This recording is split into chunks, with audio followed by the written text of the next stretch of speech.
Hi, everyone. Hi. Uh, Welcome to Lay's Real Talk. I got distracted because I was reading your comments and I saw someone asking Nicole how tall she is. And they said that Lay said that Nicole is really tall. I didn't say Nicole is really tall. I said the chairwoman of Taiwan's opposition party is really tall.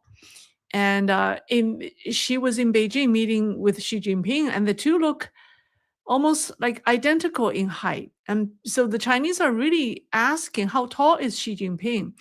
Because last time when Xi Jinping was meeting with President Trump, they were about the same height. And Trump is 190 centimeters. That's what, six something? And the chairwoman of KMT is 178 centimeters. So and then Xi Jinping is about the same height as she was. So people are saying, how could he shrunk by 12 centimeters? Was that a body double? Anyways, that's just uh, what I want to say about height. All right, well, all eyes are on Iran and the peace talks now underway, but I want to take you somewhere else to East Asia because while everyone is watching Taiwan, the real shift may already be happening inside South Korea. In East Asia today, you can think of the region as two opposing triangles. On one side, the United States, Japan, and South Korea. The other one on the other side is China, Russia, and North Korea. The direct point of contact between these two blocks runs through the Korean Peninsula along the Sanba-xian, the 38th parallel. So that alone tells you something. South Korea is not just another country in the region, it's a frontline state. And that's why what's happening in South Korea matters far more than most people realize. Okay. Yeah. Am I coming through all right? Okay. Loud and clear?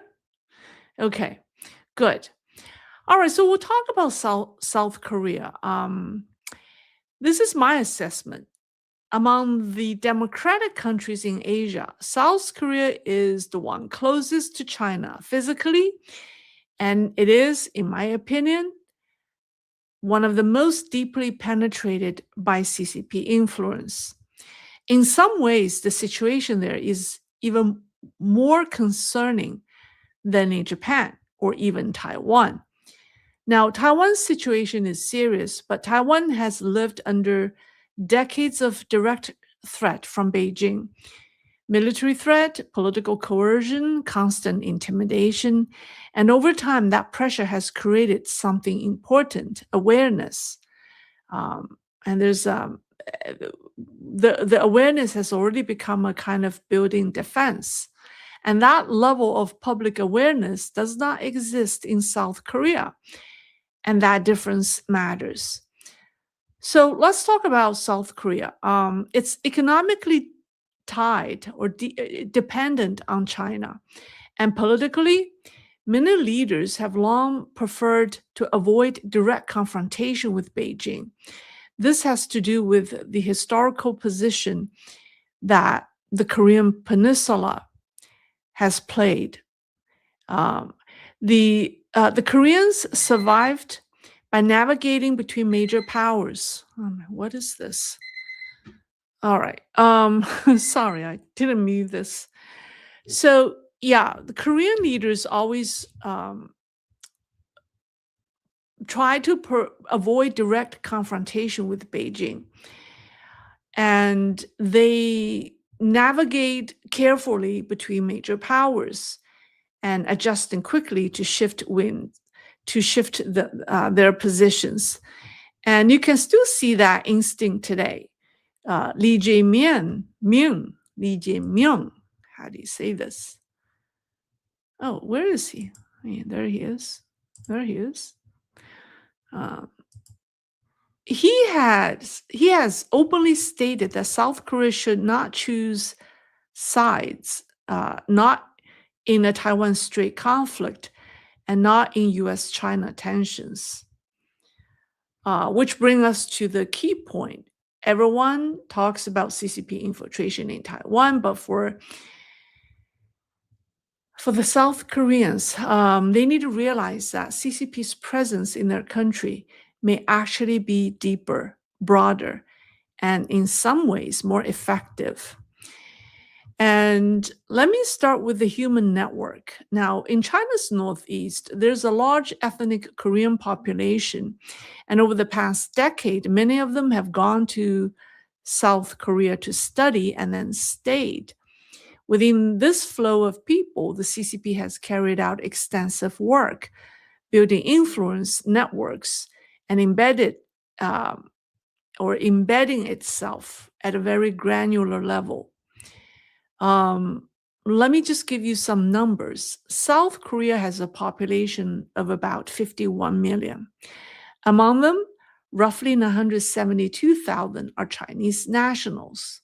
This is according to the country's Yonhap news agency in July 2025.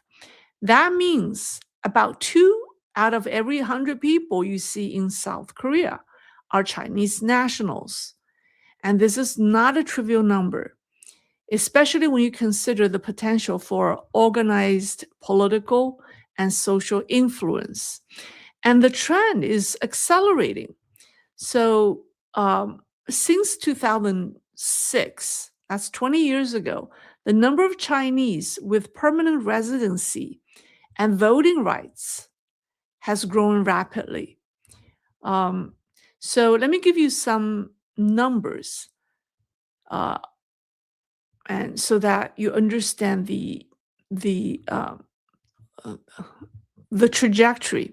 So, for example, 15 years ago, that's 2011, foreigners own about 72,000 housing units in South Korea. By 2020, that's only 9 years later, the number had risen to 157,000, more than doubling in less than a decade. And among all foreign buyers, Chinese purchases grew the fastest. Over the past decade, the number of Chinese buyers has increased by roughly 16 times. Data from South Korea's Supreme Court Registry tells a similar story. Property purchases by Chinese nationals, including apartments, villas, and office buildings, both residential and commercial properties, rose from 648 units in 2011 to around 16,000 in recent years. That's an increase of nearly 25 times. But the real concern is not just the scale, it's where these purchases are happening. There's a city called Pyeongtaek. I don't know if I'm pronouncing it right, but this is the city that is 40 miles southwest of Seoul. It hosts the largest US military base in the world called Camp Humphreys. There we go. And this place is also a port city, Pyeongtaek.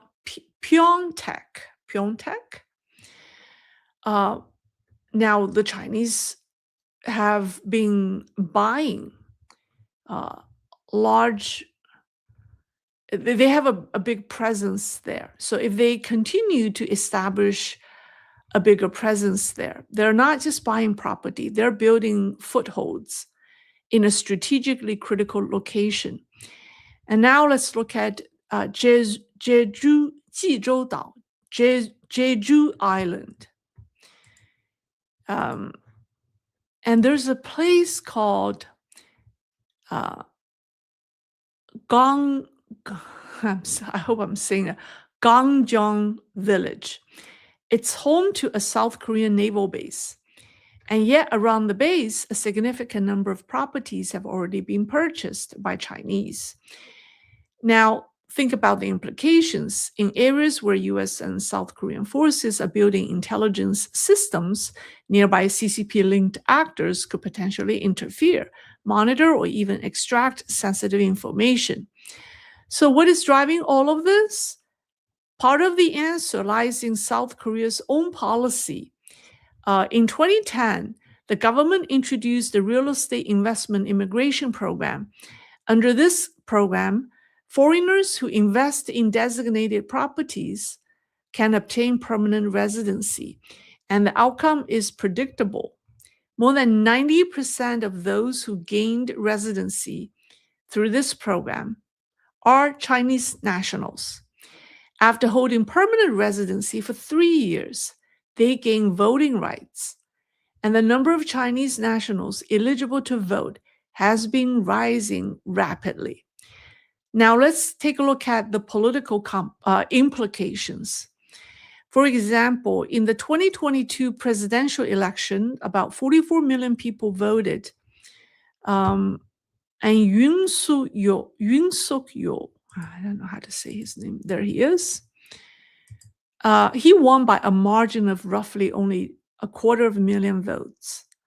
At the same time, there were around 100,000 Chinese nationals with voting rights. And in some regions, election margins are were extremely low or narrow. And so when you place these numbers side by side, you begin to understand why this issue is raising alarm. If current trends continue, especially as more individuals obtain residency and citizenship, China could over time gain meaningful influence over electoral outcomes in South Korea, and the trajectory may not stop there. Some pro-Beijing political figures have already proposed policies such as expanding acceptance of ethnic Korean migrants from China, allowing foreign students, which are mostly Chinese, allowing them to vote and join political parties, and simplifying entry for foreign students, and granting work visas to their parents. So individually, these policies may appear administrative, but taken together, they point in one direction. If these trends continue without adjustment, South Korea could face a long-term challenge, and not just to its economy or its society, but to its political independence. All right. Now, South Korean intelligence agencies have already found CCP's infiltration in the country being serious, but it has not been treated with real urgency. And this is not just an abstract concern. In fact, CCP infiltration and its potential interference in the Korean elections has been at the center of one of the country's biggest political crises. That's the impeachment of Yoon Suk-yeol, the man you're seeing on the screen. And during the constitutional court hearings, his legal team questioned National Security Office chief. His name is Shin Won-sik. On series of issues related to CCP infiltration, but notably, Mr. Shin avoided giving direct answers. Now look at what Yoon's side was arguing. They claimed that officials from the Moon Jae-in administration had leaked sensitive THAAD-related information to China. I just want to match picture with names that are difficult for Lei to say, so you know what I'm talking about. They also pointed to, by they, I mean the lawyers of the former president. They also point to incidents where Chinese nationals used drones to film South Korea's National Intelligence Service. So under their interpretation, they were not isolated incidents. There were examples of hybrid warfare already taking place in Korea.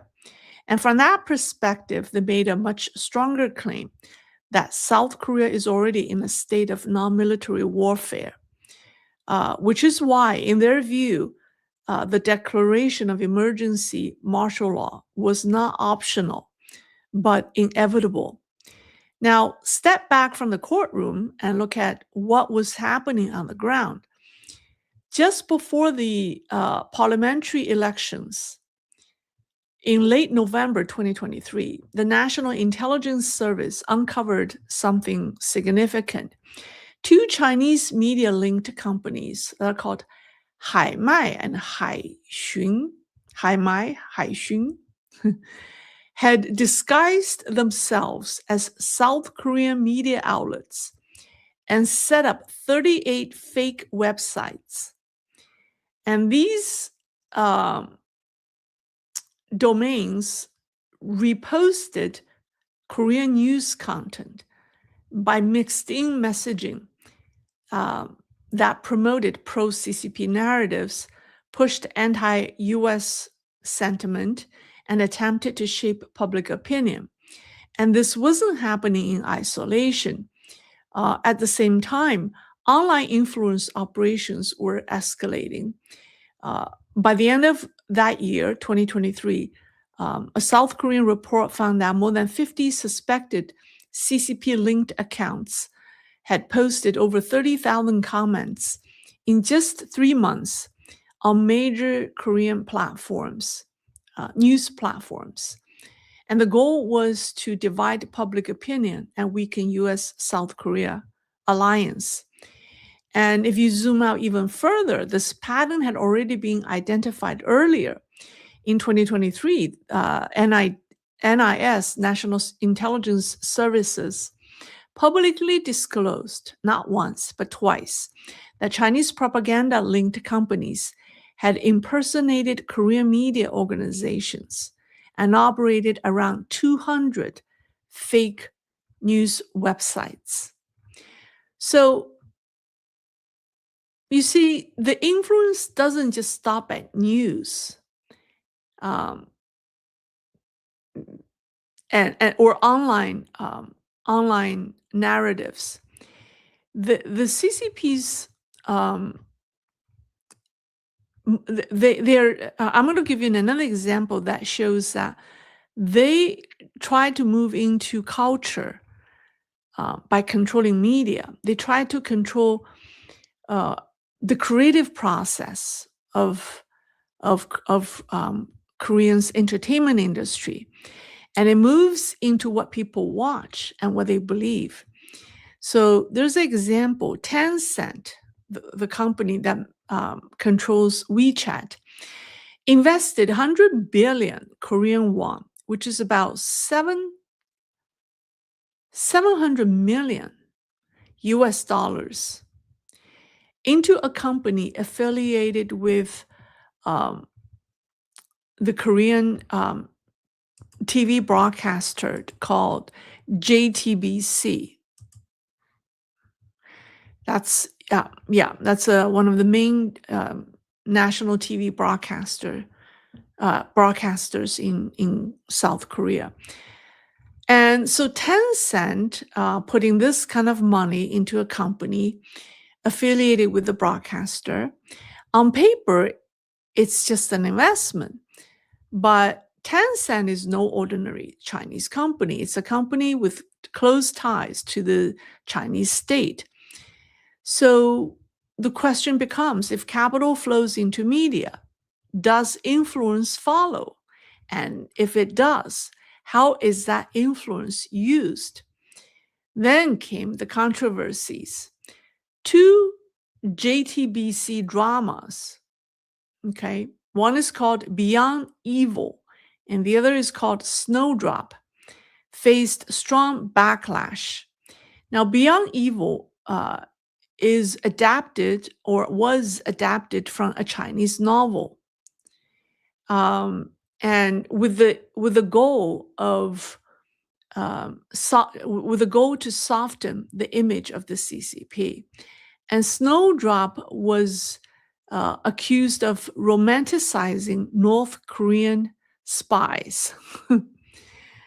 So yeah, so you have two Korean dramas um, invested by Tencent.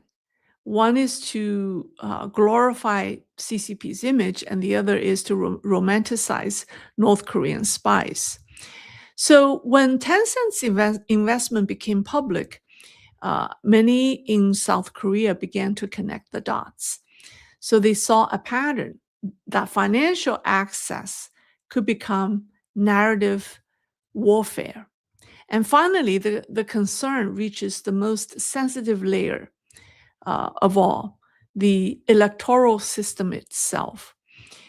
And during President Yoon Suk-yeol's hearing, Kim Yong-bin, who is the Secretary General of South Korea's National Election Commission, testified under oath and admitted that during both the 2022 presidential election and the most recent parliamentary elections, Chinese nationals had been hired as election staff.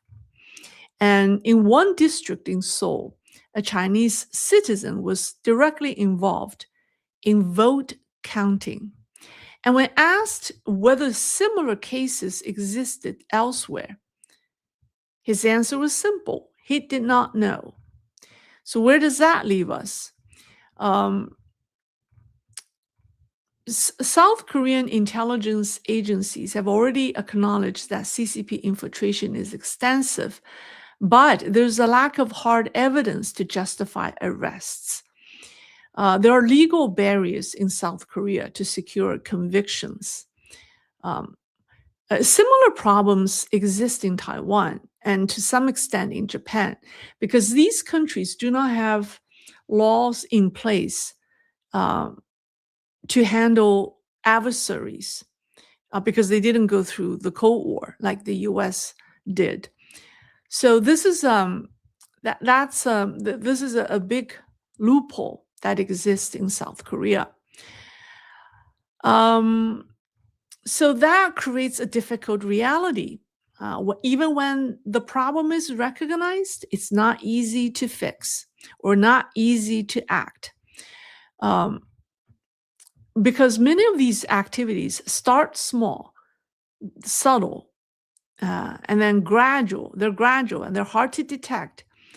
And they were not taken seriously at first. But over time, their impact is shown. And unlike Taiwan, South Korea does not have the same sense of crisis. The South Korean society is highly alert when it comes to infiltration from the north, from North Korea.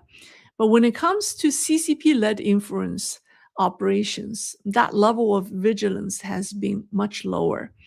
And that awareness has only begun to emerge in recent years.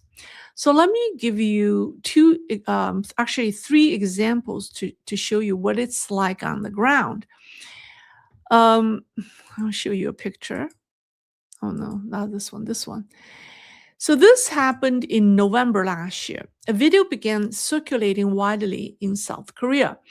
It showed a group of Chinese dressed in camouflage uniforms marching together in Han River Park in a place called Yudu.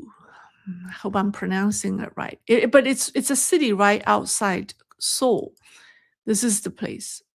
This is the park. How do you say this? Yudu? Yuidu? I don't know how to say it. But this is the park, okay? And this group of Chinese wearing camouflage uniforms were marching together in that park. And the footage quickly triggered a major public backlash. And the South Korean media quickly discovered that the video was filmed on October 31st last year. And the caption that you see, the Chinese caption you see in the video says, "Marching boldly along the Han River Avenue." And around 100 Chinese participants took part. Some wore dark camouflage outfits with matching caps. At first glance, it looked strikingly similar to military uniforms. And there's more. When they marched, they played a soundtrack that strongly resembled CCP-style military songs. For many South Korean viewers, this was deeply unsettling. Some even believe that the People's Liberation Army of China was staging a parade in the middle of Seoul. That reaction tells you something. Um, in a democratic country, something like this immediately raises a question: where is the line between cultural activity and political signaling? And many Koreans question the event. It turned out to be a cultural exchange program between China and South Korea. So people warn that under the name of cultural exchange, there may have been an effort to promote a political system. And this is where the concern deepens. And then let me give you another example. That's the Seoul National University. I should show you this picture. Now, this is one of the country's most prestigious institutions, a place expected to shape future leadership. But inside its central library, on the second floor, there's a room known as the Xi Jinping study room, named after the Chinese leader. And this facility is widely viewed as part of the CCP's United Front strategy. And it has been there for over a decade. It officially opened on October 13th, 2015. Right after Xi Jinping's visit to the school in 2014, when he pledged to donate more than 10,000 copies of books and video materials. So technically, the collection includes 9,300 books, 755 videos. So it is 10,000 items in total. But since 2022, student groups have increasingly pushed back, and they argue this is not simply a space for academic exchange, but a political symbol of CCP influence. And the materials in the collection include praise for the CCP system, personal glorification of Xi Jinping, narratives aligned with Beijing's political messaging. So that's just one example. And by the way, South Korea currently hosts more Confucius institutes than any other country in the world. And you wonder why. Now let's take one step further. In a region called Gwangju, there's even a plan by the local government to build a so-called PLA Square, People's Liberation Army Square, to commemorate Chinese volunteer forces from the Korean War. And the proposal included displaying CCP military flags, playing CCP military songs, framing the site as a way to attract Chinese tourists. Now, just think about that for a moment. During the Korean War, South Korea lost 1 million soldiers, more than 2 million civilians. The country was devastated. And yet today, a local government would consider building a public space honoring the very force that fought against them. That's not just controversial. That's just unimaginable. And that ultimately tells you something important, how far influence may have already reached inside the country. Now, let's step back and look at where all of this is leading politically. Now, after the pro-US president Yoon Suk-yeol was impeached and jailed, he was given a life imprisonment sentence, although he's appealing. And then Lee Jae-myung rose to power. And that shift alone has already raised concerns in Washington and Tokyo. Actually, that signals didn't start there. During the presidency of Moon Jae-in, who is before Yoon Suk-yeol. So during Moon Jae-in's time, South Korea and the US did not conduct a single real-world joint military exercise. They only did it via computer simulations. Can you imagine that? And now, under Lee Jae-myung, U.S. forces stationed in South Korea have begun conducting military training on their own without South Korean participation. And South Korean commanders have even protested that they were not informed in advance. That alone tells you something important. The alliance is no longer functioning the way it used to. And then you start to hear even more striking voices. The current prime minister, his name is Kim Min-sok, who is a close ally of Lee Jae-myung. Kim's brother allegedly made a statement in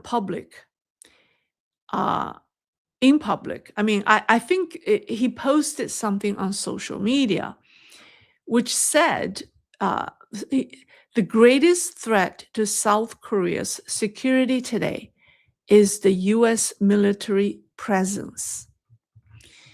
He went further, calling U.S. strikes on Iran a war of aggression and a sign of American decline. Okay, this is the brother of the South Korean PM, allegedly. And then there's Lee Jae-myung himself, let me put him on the screen. Where is he? There he is. On March 1st, Movement Day, he openly expressed respect for North Korea's system. His overall posture has become clearer, more accommodating toward China, and more critical of the United States. But here's the fundamental problem. For countries like South Korea, Japan, and Taiwan, their relationship with the US is not something they can simply walk away from. South Korea, for example, in 1945, its independence and development have been built on US military protection or intervention, economic support, technological advancement, and democratic institutions. And geographically, South Korea sits in one of the most sensitive positions in the world, between China, Japan, and Russia, while directly bordering North Korea, which means it's not just another country making foreign policy choices. It's a central node in regional security and global strategic competition. And that's why the current trajectory matters. So the very idea of getting along with both sides and balancing between China and the US it no longer works for the country. It's becoming increasingly difficult to sustain. And you're already seeing the pressure on the ground. So politically, let me give you an update on what's happening in South Korea. So politically, the country is becoming more centralized.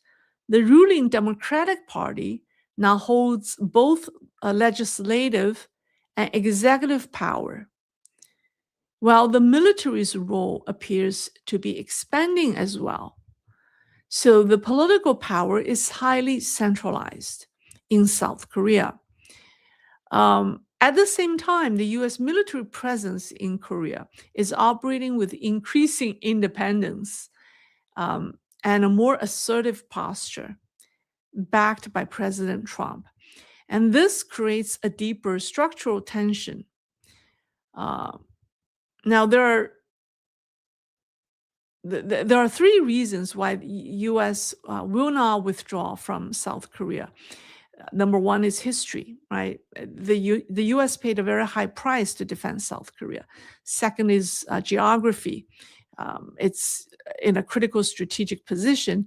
And third, capability. South Korea is a major economic and technological power, from shipbuilding and steel to electronics to semiconductors, and especially semiconductors. South Korea's memory chip industry is globally vital. So this is not something the US can afford to lose, and it's not something it's willing to hand over to Beijing. So as a result, so I should say, while external pressures build, internal pressures are rising as well. The South Korean society is becoming increasingly divided. There are two camps. One that supports the US and takes a harder stance on China, and another one leans more toward engagement with Beijing. And on global stage, this is becoming more visible. So, for example, with the current crisis in Iran, South Korea did not join the UK, France, Germany, Italy, Netherlands, and Japan when they issued a joint statement on securing the Strait of Hormuz. South Korea did not join them. Neither did China. So in a way, it indirectly sided with China, right? But South Korea, Japan are both strategic partners of the US in East Asia. So that absence in itself is being interpreted as a signal. And at the same time, US-Japan relations have reached a new high. And this makes the contrast with US-South Korea relations even more striking. So I think the South Korean society is torn, and I think the biggest concern right now for many Koreans is the economy. The Korean economy is suffering. It could start as a political divide. It could start as external pressures on the country. But the impact would not just be diplomatic. It could trigger a large-scale reaction inside South Korea itself as the economy deteriorates. So, for example, the Korean won has weakened sharply, approaching the 11500 level against the US dollar. It has down roughly 8% since the second half of 2025, and it has down over 23% since 2022. The stock market, after a strong run, has come under pressure. It's very volatile. It dropped to around 5,100 points. The 5,000 points is emotional threshold for Korean investors. At one point, it saw a single-day drop of around 7%. So at the same time, rising global energy prices combined with currency weaknesses are driving imported inflation. So when you put all of this together, political shifts, social division, economic pressure, strategic tension, you begin to see the big picture. The country is not facing just one challenge. It's under pressure from every direction, all at the same time. And when that happens, it's no longer about a single issue. It's about a question of the country's direction. So the real question is South Korea, or has South Korea quietly become the weakest link in East Asia? So that's what I have for for you on South Korea. Originally, I want to do a program on South Korea and Japan together. I want to compare CCP's infiltration to both countries in one program. But as I was looking at all the information we've gathered on South Korea, I think that itself is should be a program. That should be a separate program because the country is so important, and there's just um, so many alarms being set off in the country. So that's what just want to single out South Korea in this program. Okay, I want to talk about my LLG program, Lace Looking Glass video, which we didn't release on Thursday. We postponed it to Friday last night, and we released it. And it's about the Xi family wealth, mostly around Xi Jinping's big sister. Because she is the center of the family when it comes to financial matter. And that video is live now. You can check it out. Nicole, if you could copy the link here, I'd appreciate it. Yeah, I know this is not a popular topic because people are intently following the latest development in Iran. But this topic is important, and I told you I would do a series on CCP's infiltration around the world. I did the US last Saturday, and I will follow up with South Korea because it is important. All right. What do you think? Yeah. All right. Let me first of all thank the people who gave me super stickers. All right, I saw something flew by. A beautiful blue super sticker.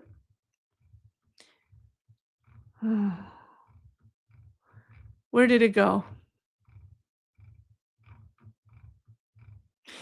Do you guys still think Trump will visit China? I really, with the way the negotiation is going, I do not, with the way the war in Iran is heading, the level of involvement of the CCP, I don't think Trump is going to China. I don't think he should go to China at all. So, I mean, I talked about that last week, and the more we find out what's really happening behind Iran, or the war in Iran, the more I'm convinced that this summit is not going to happen. It should not happen. Okay, DDPSL 22. Eric Swalwell dropped from California governor race due to 5 women say bad touching happened now.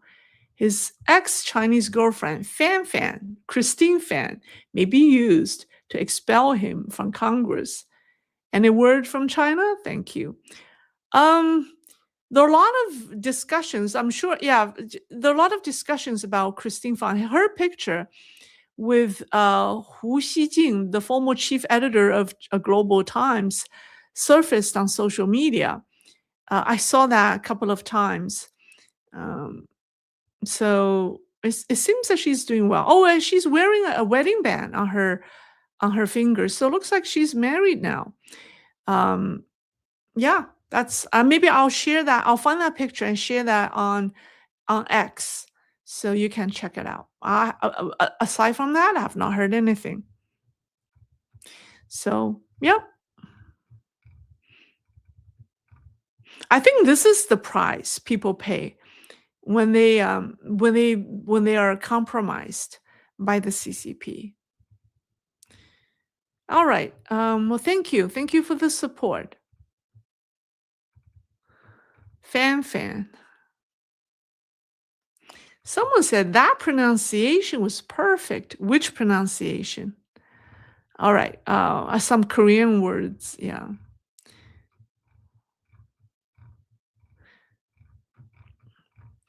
Okay. All right. No questions. All right. Korean isn't NATO, just another obligation we give towards people that hate us. All right, late question. Do you think South Korea is finished as an independent country? No, I did not say that, and I do not believe it's finished. Because the Korean people, I think they they're clear. They're clear, and they're not a minority. There are a significant number of Koreans who know exactly what's happening, and particularly among the young people, or among young people, I shouldn't say the young people. They have been making protests, and they have been making it very clear that they're against CCP. They do not want CCP in their country.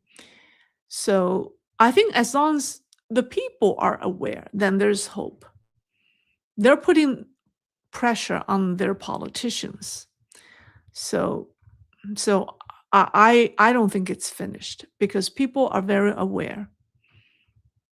In fact, the People's Party, the Conservative Party, where the former president, the impeached president, was part of, was very weak. They apologized to the public after Yoon Soo-yeol, after he was sentenced, after his trial. So the political party apologized, which alienated a lot of Yoon's supporters, and so there's a political divide within the conservative camp. But that doesn't mean the Democratic Party doesn't have their own internal infighting as well. They do too.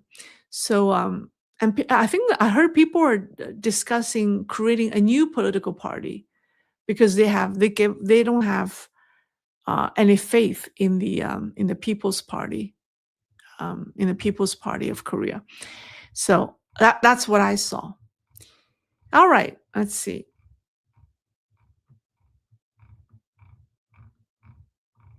Okay. Someone wishing a happy birthday. Okay, yeah, okay. Uh, Someone say, Lei, you look beautiful. Well, it's the lighting somehow worked. I don't know when these lightings work or don't work. I don't change anything. Same camera, same lighting.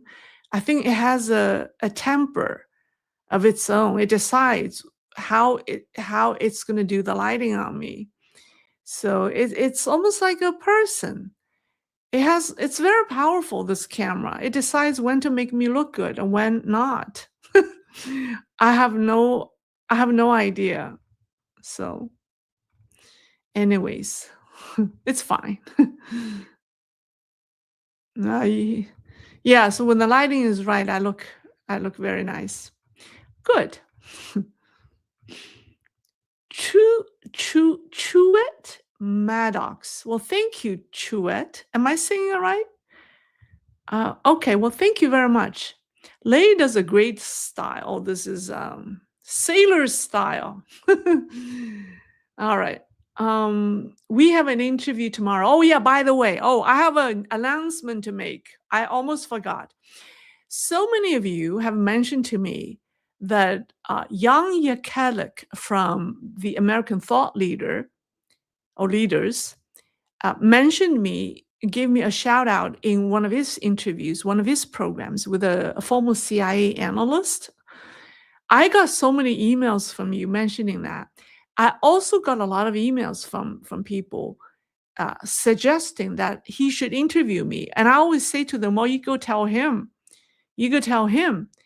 Because, you know, and guess what? I'm inviting him to my program. So we'll have Young Yakalik join us for Lei's Sunday night conversation.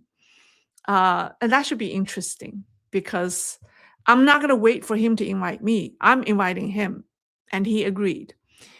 All right, so that should be fun. We'll see.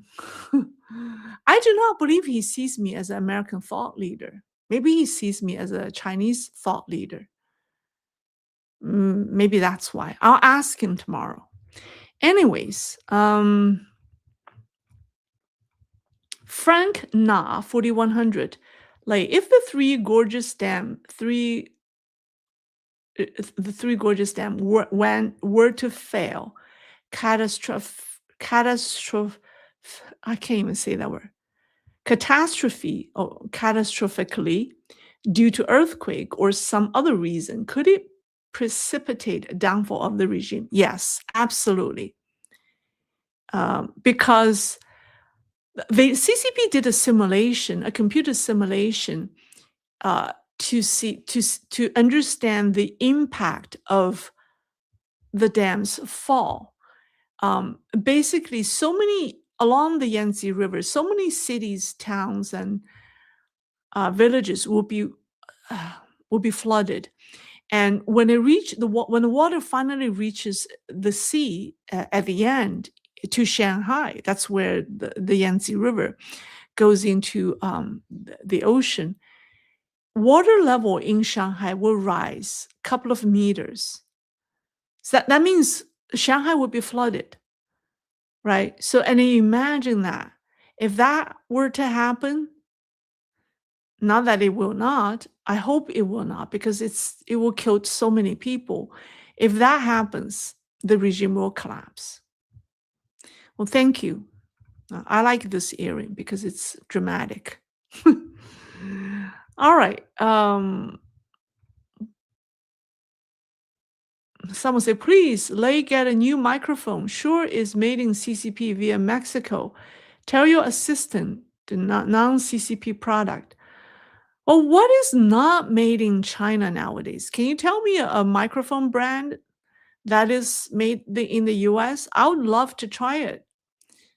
Do you think this microphone is not safe for me because there might be a secret chip inside because they know Lei will be using it? Well, I'm willing to buy anything that's made in the USA. I just don't know which brand is. So help me out here. Okay, I already answered that question.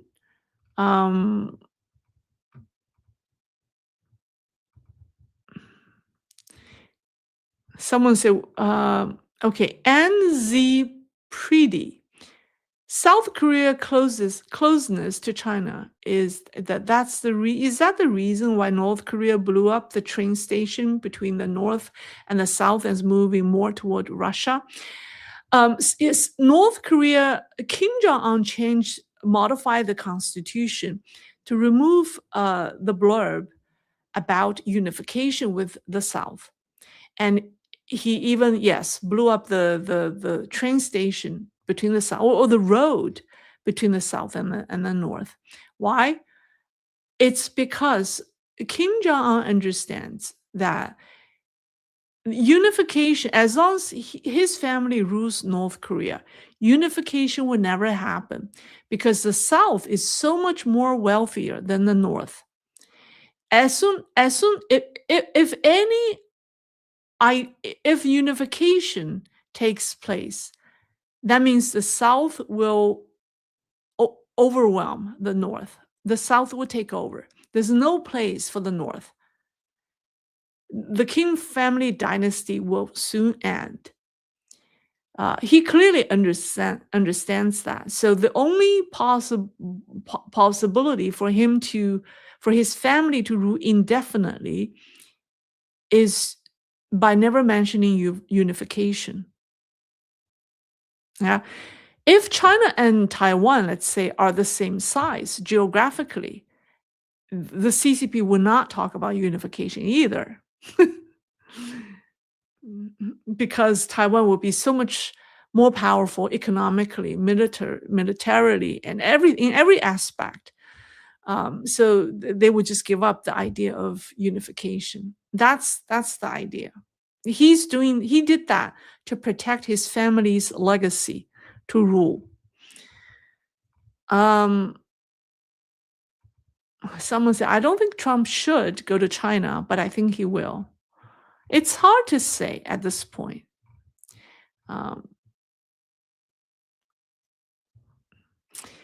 Jason WP, any advice for free people of the world to counter the CCP influence? Well, first of all, I do not think WeChat should be allowed in their country. India already banned WeChat. We should ban that also. And they need to pass law about uh, foreign registering foreign agents, and transparency law about foreign adversaries' activities in their country. They need to pass law. And also, they need to really review their immigration policy, their visa issuance.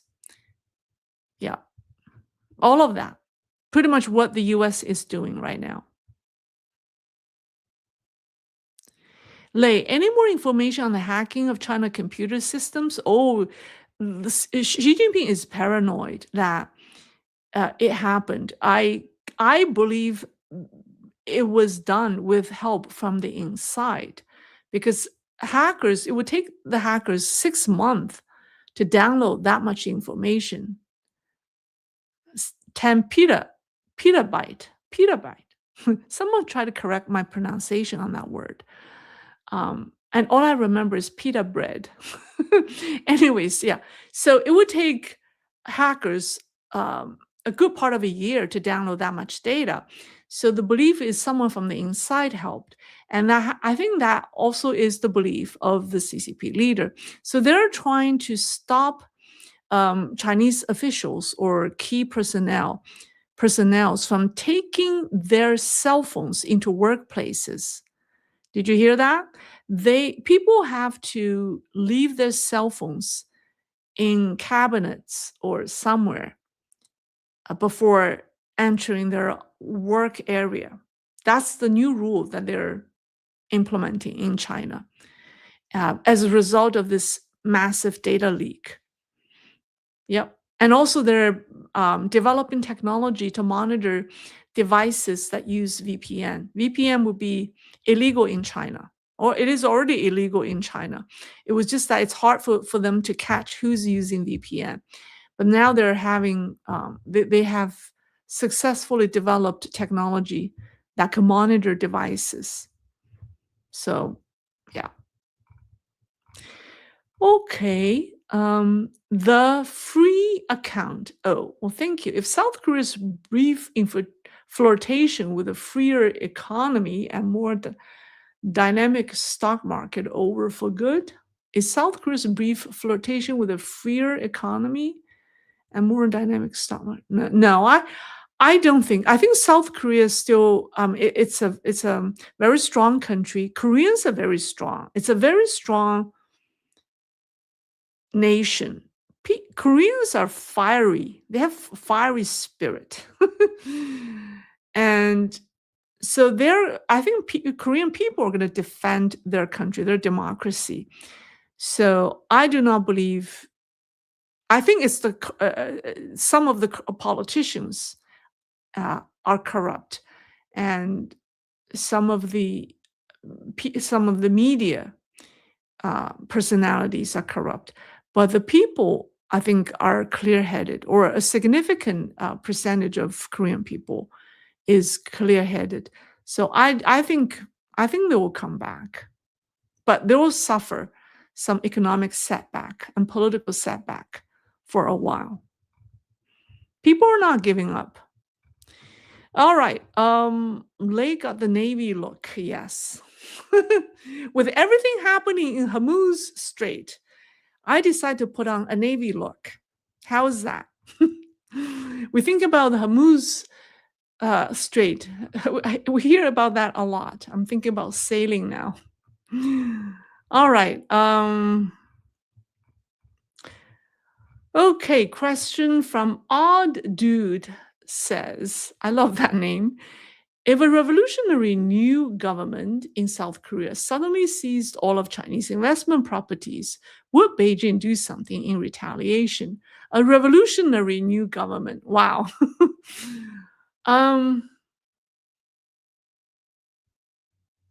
It just doesn't happen that way, because South Korea, it's hard to I understand what you're trying to say, but I don't think that's going to happen, because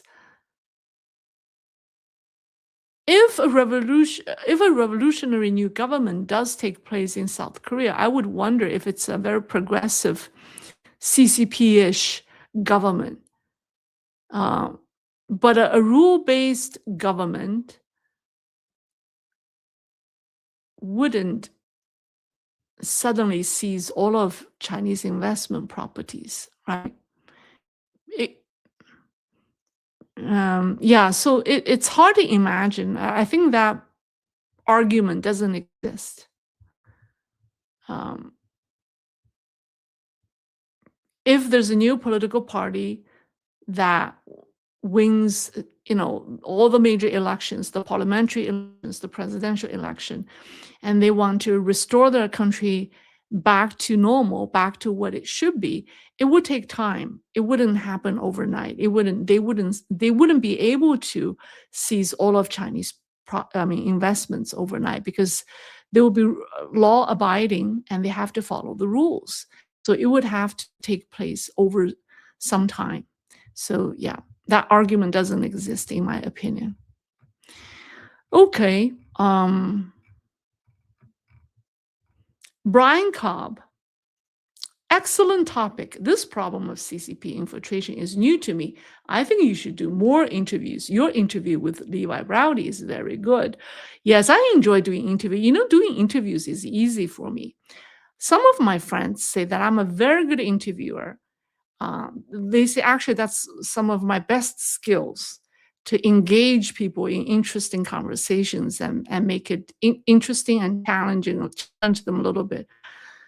But I find them to be easy. They're easy. Just talk to people. Doing this is not easy because you have to do research and homework. But we're going to do more of that. Yeah. So I will. We'll see. I'm going to be very ambitious. I'm going to interview. My goal is to interview some true China experts who are not truly bilingual. This is my goal. But I want to introduce them to you. So I will do simultaneous translation and see how it goes.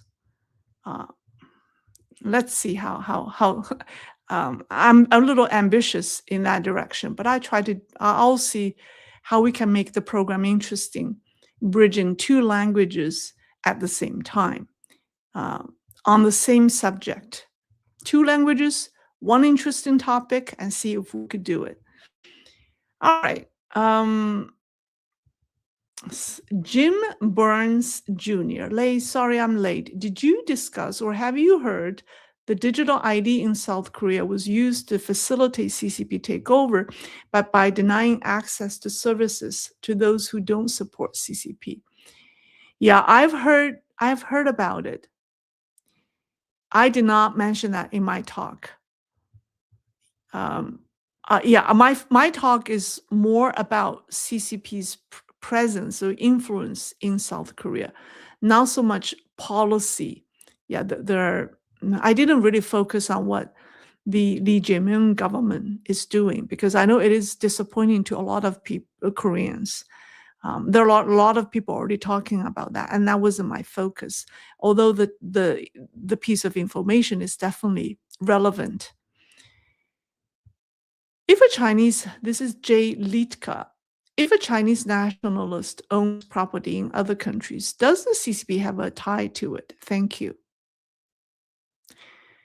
No, you cannot make a direct correlation. If a Chinese national owns a property in another country, it could be 100% private, but you cannot rule out the possibility that if one day the state is interested in that piece of property, they're going to contact the person, the owner, to say, you need to cooperate with us.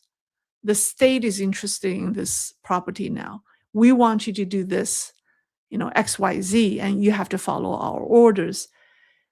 It's very difficult for the owner of that property to say no. If he or she still has family, assets, network, businesses, money in China, or even connections in China. It's just very difficult. So I cannot say anything that the Chinese own is um, has a direct link to the CCP, I cannot make that statement. It's an overstatement. But anything that the CCP suddenly is interested in, and if it's owned by a Chinese, uh, could be compromised, right? Okay.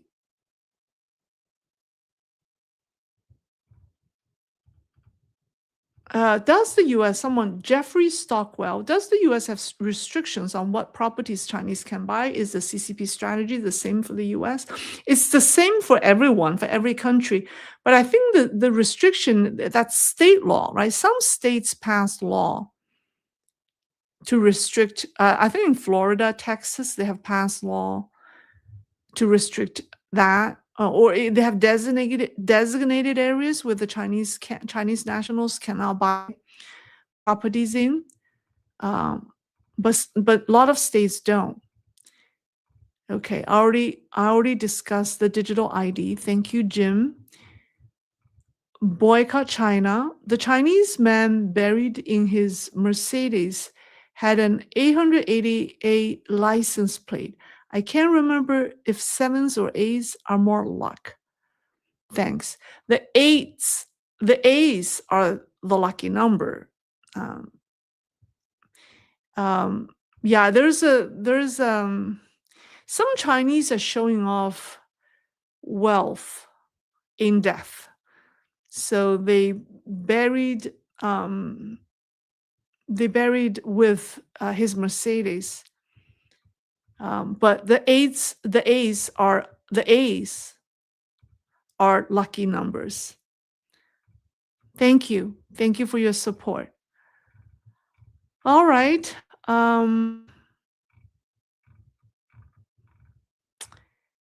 That's all. How does Kathy asked a very important question. How does Xi Jinping tie himself to the regime? There's a Chinese analogy. They used this analogy, 投鼠忌器, it's called.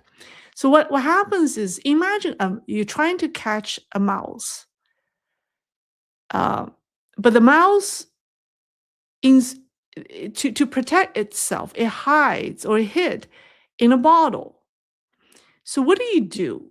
You want to you want to catch the mouse, but you don't want to break the bottle or a flower vase, right? So in this case, Xi Jinping is the mouth, and the CCP regime is the bottle or the vase. So Xi Jinping has hide himself in the vase and telling everyone else, if you want to catch me, you have to break the vase. But his opponents do not want to break the regime. So that's how he ties himself to the regime. And that's the Chinese jargon. Yeah, the mouse and the vase. I hope I have explained it. Okay, seek the truth. Very late here. The CCP move to go after Hike Vision has them worried. Israel tracking in Iran of their leaders. Are they going to remove and replace them all in China? Wow.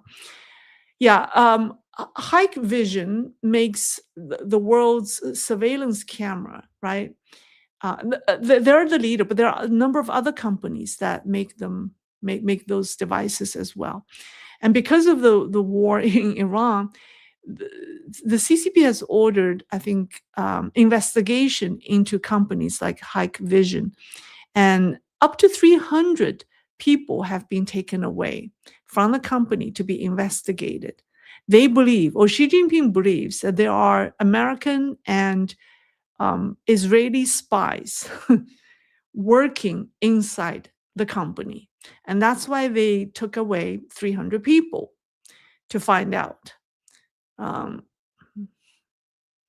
That's interesting. Yeah. And then are they going to